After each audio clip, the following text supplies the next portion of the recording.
had a wonderful stinky smell wafting off her. She had to be his secret Valentine.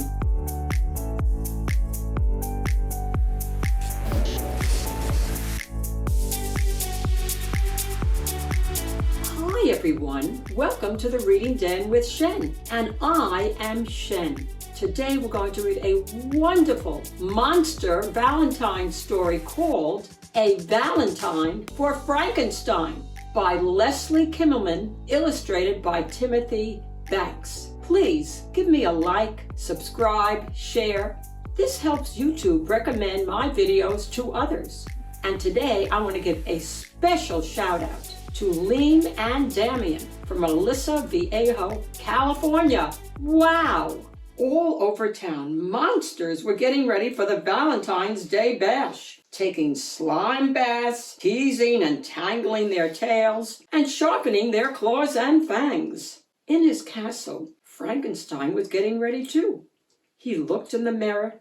His skin was a ghastly shade of green. His head was an almost perfect square.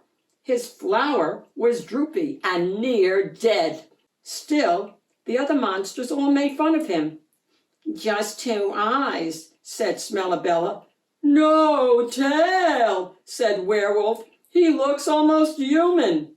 "And he's nice," sneered Spike. "Blech! I don't believe he's a monster at all," said Brains. But Frankenstein was comfortable in his own green skin. So he stitched on his crookedest smile, dressed in his worst tuxedo, and set off for the party. What a fiendish fiesta! There were revolting contests, repulsive snacks, and a real live band. Well, kind of live.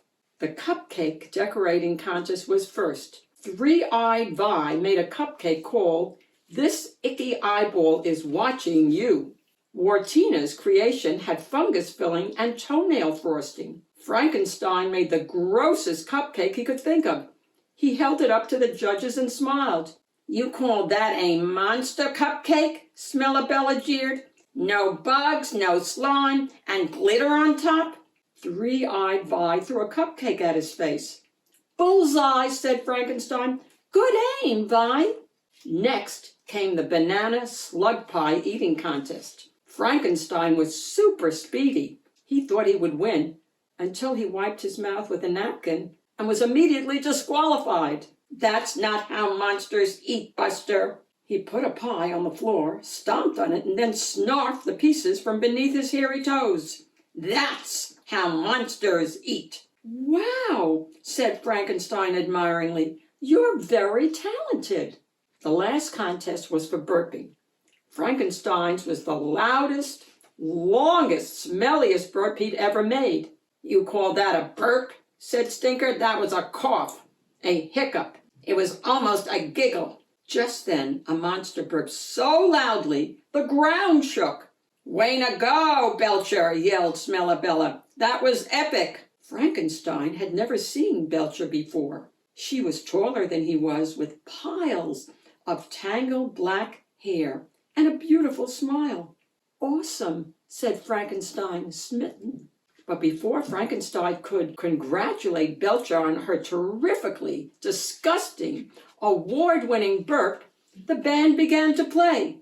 The monsters were wild about dancing. Mummies unwrapped. Fangs flew. A skeleton named Bones fell to pieces. Luckily, Frankenstein was there to lend a hand.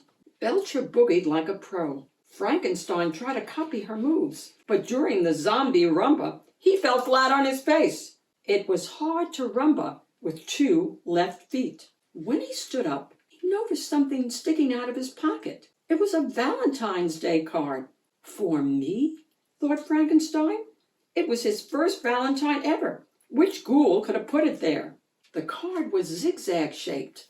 The writing was red. It had the whiff of something stinky and wonderful. Just then, Belcher bopped by. She had a red marker in her pocket. She had a zigzag stripe in her hair. She had a wonderful stinky smell wafting off her. She had to be his secret Valentine. Frankenstein tapped Belcher on the shoulder. She turned around and let out a deep and awesome burp. "Please be mine, Frankenstein," she said sweetly. Frankenstein grinned so widely, some stitches popped. He gave Belcher a worm wristband. She gave Frankenstein a piece of snot-flavored bubble gum. The other monsters noticed and wondered, what did Belcher see in him? "I've never met a friendly monster before," gushed Belcher. "He's my kind of monster."